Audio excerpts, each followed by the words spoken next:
যাত্রাপথে একটু ঘুরে আসলাম প্রাকৃতিক সৌন্দর্যের লীলাভূমি মৌলভীবাজারের শ্রীমঙ্গল উপজেলার বধ্যভূমি একত্থর। ইতিমধ্যে আকর্ষণীয় এক পর্যটন কেন্দ্রে পরিণত হয়েছে এই বধ্যভূমি। 1971 সালের মুক্তিযুদ্ধের স্মৃতিবিজড়িত এই বধ্যভূমিতে স্মৃতিস্তম্ভ নির্মাণের পর থেকে দর্শনার্থীদের ভিড় এখানে প্রতিদিন উপচে পড়ছে। শ্রীমঙ্গল শহরের কমলগঞ্জ সড়কের বিজিবি হেডকোয়ার্টার সংলগ্ন বটকুঞ্জের নিচ দিয়ে প্রবাহিত বুরবুরিয়াছড়ার পাশে অবস্থিত এই বধ্যভূমি একত্থর। এখানে পর্যটকদের অন্যতম আকর্ষণ হচ্ছে সীমান্ত একত্থর, ফ্রেশ কর্নার সহ মুক্তিযুদ্ধের ভাস্কর্য মৃত্যুঞ্জয়ী একত্থর।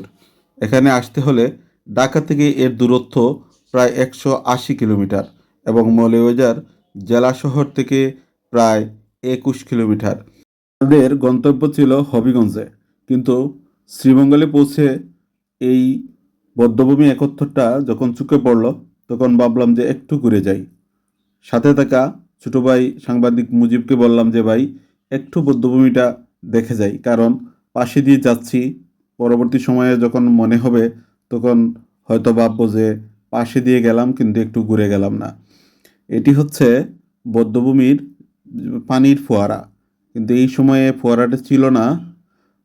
কেন ছিল না তা জানি না, যান্ত্রিক কোনো সমস্যা নাকি অন্য কিছু। আমার সামনে যেটি দেখতে পাচ্ছেন এটি হচ্ছে ঝুলন্ত ব্রিজ। এই ঝুলন্ত ব্রিজ পর্যটকদের খুবই আকর্ষণীয়। এই যে আমি ঝুলন্ত ব্রিজে উঠছি, এই ঝুলন্ত ব্রিজটি বুরবুরিয়াছড়ার উপর দিয়ে নির্মিত হয়েছে।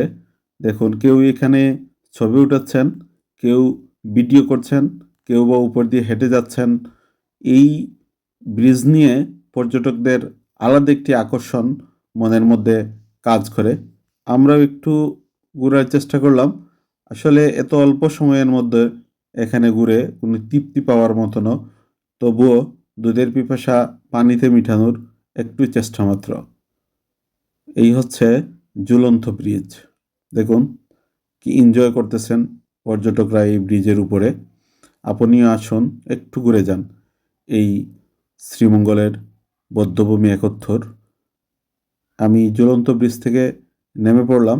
এবার আমার সামনেই রয়েছে বধ্যভূমি একত্থরের স্মৃতিস্তম্ভ।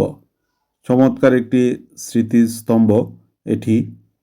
এই যে আমার সামনেই এই স্মৃতিস্তম্ভটি, এই দেখুন, অনেক সুন্দর এই বধ্যভূমি একত্থর স্মৃতিস্তম্ভটি। যারা এখনও আসেননি, দেখেননি, তাদের প্রতি পরামর্শ একবার আসুন, ঘুরে যান, এই সৌন্দর্যটা দেখে যান। এখানে রয়েছে একটি ভাস্কর্য, একত্তরের স্মৃতি বিজড়িত ভাস্কর্য। এইদিকে সামনে আমি একটু হেঁটে গেলাম, সামনে রয়েছে এই যে একটি গাছ, খুব সুন্দর এটি গাছ, এবং গাছে ফলও আসছে, অনেক সুন্দর ফল আসছে, কিন্তু ফলগুলো আমরা চিনতে পারিনি। আসলে এইরকম পর্যটন কেন্দ্রে কোনো গাছ থাকলে নিয়ম হচ্ছে এই গাছের নিচে গাছের নাম লিখে রাখা। আমি আশা করব এই বধ্যভূমির যারা পরিচালক তারা এই গাছটির নিচে তার নাম লিখে রাখবেন। এখানে সামনে হচ্ছে স্মৃতিসৌধ। এখানে একত্তরের বীর মুক্তিযোদ্ধাদের কবর এবং স্মৃতি বিজড়িত জায়গা এটি। এই যে আমার সামনে পর্যটকরা ঘোরাঘুরি করছেন। এই ছিল আমাদের আজকের একটু ঘোরাঘুরি। আমাদের এই ছোট্ট ব্লগটি কেমন লাগলো আশা করি কমেন্টে জানিয়ে যাবেন।